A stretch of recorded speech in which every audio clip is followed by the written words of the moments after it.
Friends, ಇವತ್ತಿನ ವಿಡಿಯೋದಲ್ಲಿ ನಾನು ಸೌರಭ ಮತ್ತು ಸಂಕೇತರ ಮದುವೆಯ ಆದ ನಂತರ ಅಂದರೆ ಮಾಲೆ ಹಾಕಿದ ನಂತರ ಕಾರ್ಯಕ್ರಮಗಳನ್ನು ನಾನಿಲ್ಲಿ ತಗೋತಾ ಇದ್ದೀನಿ. ಯಾವ್ಯಾವ ಕಾರ್ಯಕ್ರಮ ಇರುತ್ತೆ ಅನ್ನೋದನ್ನು ನೋಡ್ತಾ ಹೋಗಿ. ಒಂದಷ್ಟು ಕಾರ್ಯಕ್ರಮಗಳು ಇಲ್ಲಿದೆ, ನೋಡ್ತಾ ಹೋಗಿ.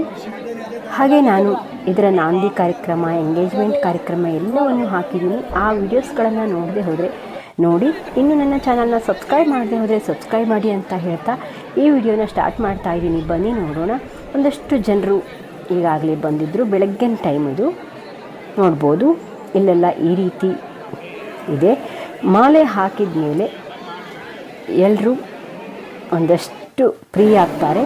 ಅಂದರೆ ಮಂಟಪದಲ್ಲಿ ನಡೆಯುವಂಥ ಒಂದಷ್ಟು ಕಾರ್ಯಕ್ರಮಗಳು ಇರುತ್ತೆ. ಈಗ ತಾಳಿ ಕಟ್ಟೋದು ಮತ್ತು ತವರ ಮನೆ ಉಡುಗೊರೆ ಅಂದರೆ ಬಳಿವರಿ ಅಂತ ಹೇಳ್ತೀವಿ, ಅದನ್ನು ಕೊಡೋದು, ಮತ್ತು ಹೀಗೆ ಒಂದಷ್ಟು ಕಾರ್ಯಕ್ರಮಗಳು ಇರುತ್ತೆ. ನೋಡ್ತಾ ಹೋಗಿ ಏನೇನು ಕಾರ್ಯಕ್ರಮ ಅಂತ. ಮತ್ತು ದಾರೆ ಎರೆದು ಕೊಡಬೇಕಾದ್ರೆ ನಮ್ಮ ಮನೆಯಲ್ಲಿ ಎಲ್ಲರೂ ಅಂದರೆ ಹೆಣ್ಣು ಮನೆ ಕಡೆಯವರು ಎಲ್ಲರೂ ಆ ಕುಟುಂಬದ ಸದಸ್ಯರೆಲ್ಲ ಇರ್ತೀವಿ ಅಲ್ಲಿ. ಆ ದಾರೆ ಗಿಂಡಿಯನ್ನು ಮುಟ್ಟಿ ನಮ್ಮ ಮಗಳನ್ನು ದಾರೆ ಎರೆದು ಅವರಿಗೆ ಕೊಡುವಂಥ ಕಾರ್ಯಕ್ರಮ ಇರುತ್ತೆ. ಹಾಗಾಗಿ ವಿಡಿಯೋನ ಪೂರ್ತಿಯಾಗಿ ನೋಡ್ತಾ ಹೋಗಿ. ಇಲ್ಲಿ ನೋಡಿ, ಇದೆಷ್ಟು ಕಾರ್ಯಕ್ರಮ ಇರುತ್ತೆ. ಈ ಶಾಸ್ತ್ರಗಳನ್ನೆಲ್ಲ ನನಗೂ ಅಷ್ಟೊಂದು ಸರಿಯಾಗಿ ಗೊತ್ತಿಲ್ಲ, ಹಾಗಾಗಿ ಎಲ್ಲವನ್ನು ಹೇಳಲ್ಲ. ಮತ್ತು ನಾನು ಏನಾದರೂ ತಪ್ಪ ಮಾಹಿತಿ ಕೊಟ್ಟಿದ್ದರೆ ಕ್ಷಮಿಸಿ. ನಿಮಗೆ ಯಾರಿಗಾದರೂ ಅದರ ಮಾಹಿತಿ ಸರಿಯಾಗಿ ಗೊತ್ತಿದ್ದರೆ ಕೂಡ ನನಗೆ ಕಾಮೆಂಟಲ್ಲಿ ತಿಳಿಸಿ. ಹಾಗೆ ಈ ವಿಡಿಯೋದಲ್ಲಿ ನೀವು ಯಾರಿದ್ದೀರಿ ಅಂತ ಕಾಮೆಂಟ್ ಮಾಡಿ. ಮತ್ತು ಹಿಂದಿನ ವಿಡಿಯೋ ಯಾರಾದರೂ ನೋಡಿಲ್ಲ ಅಂದರೆ ಈ ಸೌರಭ ನನಗೇನಾಗಬೇಕು ಅಂತ ಕೂಡ ಹೇಳ್ತಾ ಹೋಗ್ತೀನಿ, ಕೇಳ್ತಾ ಹೋಗಿ. ಇವನು ನಮ್ಮ ಮನೆಯವರ ಅಣ್ಣನ ಮಗಳು, ಅಂದರೆ ನಮಗೂ ಕೂಡ ಮಗಳೇ ಆಗಬೇಕಲ್ವ. ಹಾಗಾಗಿ ನಮ್ಮ ಮನೆಯ ಮದುವೆ ಕಾರ್ಯಕ್ರಮ ಇದು. ನಮ್ಮದು ಜಾಯಿಂಟ್ ಫ್ಯಾಮಿಲಿ. ನಮ್ಮಕ್ಕಿಂತ ದೊಡ್ಡ ಫ್ಯಾಮಿಲಿ ಸಂಕೇತ್ ಅವರ ಫ್ಯಾಮಿಲಿ ತುಂಬ ದೊಡ್ಡದಾಗಿದೆ. ಅವರ ಕುಟುಂಬ ಕೂಡ, ಅವರು ಜಾಯಿಂಟ್ ಫ್ಯಾಮಿಲಿ. ನಮ್ಮ ಮನೆಯ ಹಾಗೆ ಅವ್ರ ಮನೆಯಲ್ಲಿ ಕೂಡ ಕೆಲವರು ಹೊರಗಡೆ ಇದ್ದಾರೆ. ಎಲ್ಲರೂ ಮನೆಯಲ್ಲಿ ಇರಲ್ಲ. ಆದರೆ ಈ ರೀತಿ ಕಾರ್ಯಕ್ರಮಗಳನ್ನು ಅವರು ಒಟ್ಟಾಗಿ ಸೇರಿ ನಡೆಸ್ತಾರೆ. ಅಲ್ಲಿ ನಿಂತಿರೋಳು ಪ್ರಾರ್ಥನಾ ಅಂತ. ಪ್ರಾರ್ಥನಾ ಹೆಗಡೆ ವಶಿಷ್ಠ ಅಂತ ಅವಳ ಚಾನಲ್ ಇದೆ. ಎಲ್ಲರೂ ಸಬ್ಸ್ಕ್ರೈಬ್ ಮಾಡಿ, ಸಪೋರ್ಟ್ ಮಾಡಿ. ನಾನು ಹೋದ ವರ್ಷ ಅವಳ ಮದುವೆ ವಿಡಿಯೋನ ಹಾಕಿದ್ದೀನಿ. ಇದು ಇಲ್ಲಿ ದಾರೆಯನ್ನು ಎರಿತಾ ಇರೋದು. ವರನ ಕೈಯೊಳಗೆ ವಧುವಿನ ಕೈಯನ್ನು ಇಟ್ಟು ಅಲ್ಲಿ ನೆನೆಸಿರುವಂಥ ಅಂದರೆ ತೊಳೆದಿರುವಂಥ ಅಕ್ಕಿಯನ್ನು ಹಾಕಿ ಆ ಕೈಯೊಳಗೆ ಅದರ ಮೇಲೆ ಕಾಯನ್ನು ಇಟ್ಟು, ಕಾಯಿ ಮೇಲೆ ಸುವರ್ಣ ಅಂದರೆ ಬಂಗಾರವನ್ನು ಇಟ್ಟು ದಾರೆ ಎರೆದು ಕೊಡ್ತಾರೆ ಮಗಳನ್ನು. ನೋಡ್ಬೋದು ಇಲ್ಲಿ ಈ ರೀತಿ ಕಾರ್ಯಕ್ರಮ ಇರುತ್ತೆ. ಬೆಳ್ಳಿ ಚಂಬಲ್ಲಿ ನೀರನ್ನು ಹಾಕ್ಕೊಂಡು ಅದಕ್ಕೆ ಮಾವಿನ ಚೆಂಡೆ ಮತ್ತು ತೆಂಗಿನಕಾಯಿನ ಅಲಂಕಾರವನ್ನು ಮಾಡಿ ಅದರೊಳಗಡೆ ನೀರನ್ನು ಬಿಡ್ತಾ ಇರ್ತಾರೆ. ಇದು ದಾರೆ ಎರೆಯುವ ಪದ್ಧತಿ. ನೋಡ್ಬೋದು ಇಲ್ಲಿ ನಡೀತಾ ಇದೆ.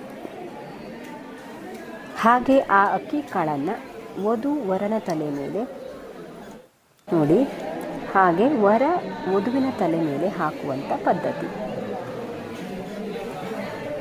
ಇದೇ ಸ್ವಲ್ಪ ಸಮಯ ಮುಂದುವರಿಯುತ್ತೆ. ಮನೆಯವರು ಎಲ್ಲರೂ ಹಾಗೆ ಮಾಡ್ತಾರೆ. ಅಂದರೆ ದಾರೆ ಗಿಂಡಿನ ಮುಟ್ಟೋದು ಅಂತ ಹೇಳ್ತೀವಿ, ಅದನ್ನು ಮುಟ್ಟಿ ದಾರೆ ಎಳೆಯುವಂಥ ಕಾರ್ಯಕ್ರಮ. ಮಗಳನ್ನು, ನಮ್ಮ ಮನೆಯ ಮಗಳನ್ನು ಅವರಿಗೆ ಹಸ್ತಾಂತರಿಸುವಂಥ ಕಾರ್ಯಕ್ರಮ. ಒಂದೊಂದು ಕಡೆ ಒಂದೊಂದು ರೀತಿಯ ಸಂಪ್ರದಾಯಗಳಿರುತ್ತೆ. ನಿಮ್ಮ ಕಡೆ ಯಾವ ರೀತಿ ಸಂಪ್ರದಾಯ ಇರುತ್ತೆ ಅಂತ ನನಗೆ ಕಾಮೆಂಟ್ ಮಾಡಿ ತಿಳಿಸಿ. ಇದು ಹವ್ಯಕ ಬ್ರಾಹ್ಮಣರ ಶೈಲಿಯಲ್ಲಿ ಅಂದರೆ ಮತ್ತೆ ನಮ್ಮ ಸಿರ್ಸಿ ಕಡೆಯಲ್ಲಿ ನಡೆಯುವಂಥ ಇದು ಸಂಪ್ರದಾಯ ಆಗಿರುತ್ತೆ. ಟ್ರೆಡಿಷ್ನಲ್ ವೆಡ್ಡಿಂಗ್ ಅಂತಲೇ ಹೇಳ್ಬೋದು.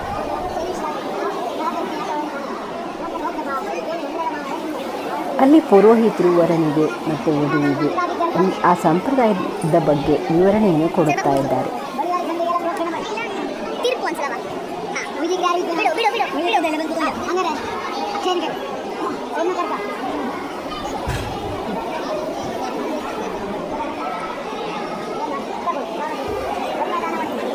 ಒಂದೊಂದು ಮಂತ್ರದಲ್ಲೂ ಒಂದೊಂದು ರೀತಿಯ ಭಾವನೆಗಳು ಮತ್ತು ಅರ್ಥಗಳು ಅಡಗಿರುತ್ತೆ.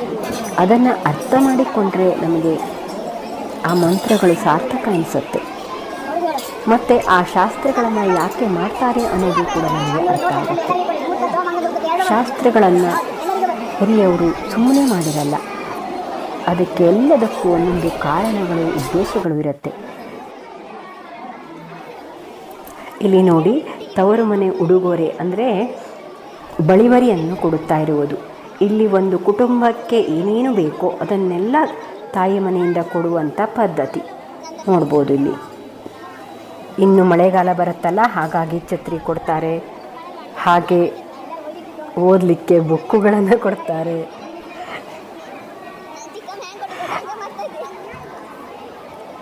ನೋಡ್ಬೋದು ಇಲ್ಲಿ ಏನೇನಿರುತ್ತೆ ಅಂತ ನೋಡ್ತಾ ಹೋಗಿ. ಪಾತ್ರೆಗಳು, ಹಾಗೆ ಬಟ್ಟೆಯನ್ನು ತುಂಬಿಸಿಡ್ಲಿಕ್ಕೆ ಇದೊಂದು ಬಾಕ್ಸು, ಸೂಟ್ ಕೇಸ್, ಆಮೇಲೆ ತೆಂಗಿನ ಸಸಿ, ಅಡಿಕೆ ಸಸಿ,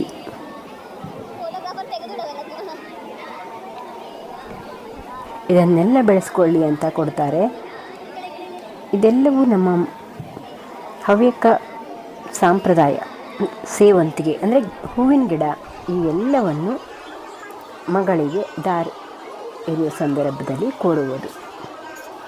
ಈಗ ಮತ್ತೆ ದಾರಿ ಎರೆಯುವ ಕಾರ್ಯಕ್ರಮ ಮತ್ತೆ ಸ್ಟಾರ್ಟ್ ಆಗುತ್ತೆ. ಇವೆಲ್ಲ ಕೊಟ್ಟಾದಮೇಲೆ ಮತ್ತೆ ಶುರುವಾಗತ್ತೆ.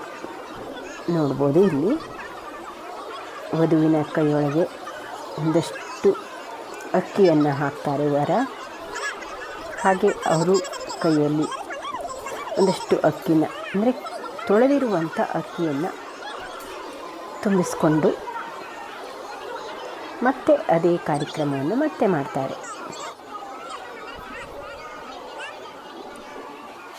ಕೆಲವೊಂದು ಕಾರ್ಯಕ್ರಮಗಳನ್ನು ನಾನಿಲ್ಲಿ ಡೀಟೇಲ್ ಆಗಿ ತೊಗೊಂಡಿದ್ದೀನಿ, ಕೆಲವೊಂದು ಅಷ್ಟೊಂದು ಡೀಟೇಲ್ ಆಗಿ ತೊಗೊಳ್ಳಿಕ್ಕೆ ಆಗಲಿಲ್ಲ. ನಾನು ಇಲ್ಲೆಲ್ಲ ಸ್ವಲ್ಪ ಸ್ಪೀಡಾಗಿ ತೋರಿಸಿದ್ದೀನಿ, ಲೆಂತಿ ಆಗಿಬಿಡತ್ತೆ ವಿಡಿಯೋ ಅಂತ. ಇವರು ನಮ್ಮ ಅತ್ತೆಯವರು, ಅಂದರೆ ನಮ್ಮನೆಯವರ ತಾಯಿ, ಇವರು ಅಕ್ಕ. ನೋಡ್ಬೋದು ಈಗ ಮತ್ತೆ ತೆಂಗಿನಕಾಯಿ ಮತ್ತು ಸುವರ್ಣವನ್ನು ಇಟ್ಟು ಮತ್ತೆ ದಾರೆ ಎರಿತಾ ಇದ್ದಾರೆ. ಇದು ನಮ್ಮನೆಯವರ ದೊಡ್ಡ ಅಣ್ಣ, ಹಿರಿಯ ಅಣ್ಣ ಮತ್ತು ಅತ್ತಿಗೆ.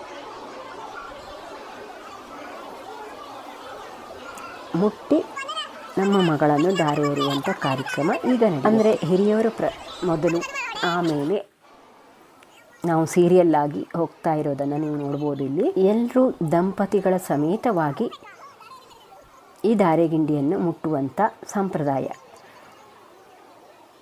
ಹಿರಿಯ ಭಾವ ಮತ್ತು ಅಕ್ಕ,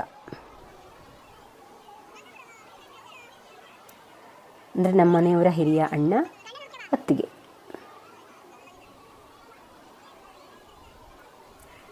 ಈಗ ಬರ್ತಾ ಇರೋದು ಎರಡನೇ ಭಾವ ಮತ್ತು ಅಕ್ಕ,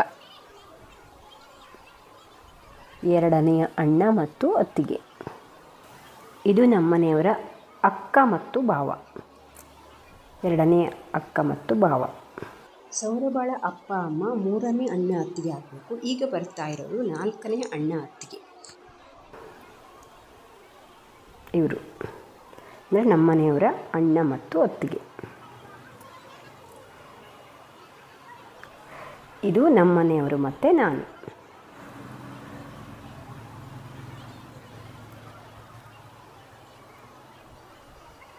ಇಲ್ಲೆಲ್ಲ ಸ್ವಲ್ಪ ಸ್ಪೀಡಾಗಿ ತೋರಿಸಿದ್ದೀನಿ.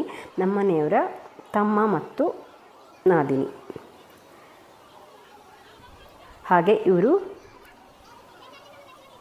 ನಮ್ಮನೆಯ ಲಾಸ್ಟ್ ಭಾವ ಮತ್ತು ನಮ್ಮ ಓರಿಗಿತ್ತಿ, ನನ್ನ ತಂಗಿ. ನಮ್ಮನೆಯವರ ತಮ್ಮ ಮತ್ತು ನಾದಿನಿ. ಇವರು ಮಗ, ನಮ್ಮ ಭಾವನವರ ಹಿರೇ ಭಾವನವರ ಮಗ, ಸೊಸೆ, ಮತ್ತು ಮತ್ತೊಂದು ಭಾವನ ಮಗಳು ಮತ್ತು ಅಳಿಯ. ಇಲ್ಲೆಲ್ಲ ಸ್ಪೀಡಾಗಿ ತೋರಿಸಿರೋದ್ರಿಂದ ಸ್ವಲ್ಪ ಕಷ್ಟ ಆಗುತ್ತೆ. ಇದು ಒಂದು ಮಗ, ಹಿರಿಯ ಭಾವನ ಮಗ. ಇದು ಪ್ರಾರ್ಥನಾ ಮತ್ತು ಅವರ ಮನೆಯವರು. ಇದು ಒಂದು ಭಾವನ ಮಗ. ಎರಡನೇ ಭಾವನ ಮಗ. ಹೀಗೆ ಆ ವಧುವಿನ ಅಣ್ಣ ಮತ್ತು ಅಕ್ಕ ಭಾವ ಮತ್ತು ಚಿಕ್ಕಪ್ಪ ಚಿಕ್ಕಮ್ಮಂದಿರು ದೊಡ್ಡಪ್ಪ ದೊಡ್ಡಮ್ಮಂದಿರು ಎಲ್ಲ ಸೇರಿ ಧಾರೆಯನ್ನೇ ಎರೆದು ಆಯಿತು. ಇನ್ಮೇಲೆ ಮಾಂಗಲ್ಯ ಶಾಸ್ತ್ರ ಇರುತ್ತೆ, ಅದನ್ನು ಮುಂದಿನ ವಿಡಿಯೋದಲ್ಲಿ ತೋರಿಸ್ತೀನಿ. ಈ ವಿಡಿಯೋ ಹೇಗಿತ್ತು ಅಂತ ಕಾಮೆಂಟ್ ಮಾಡಿ. Thank you for watching. Bye.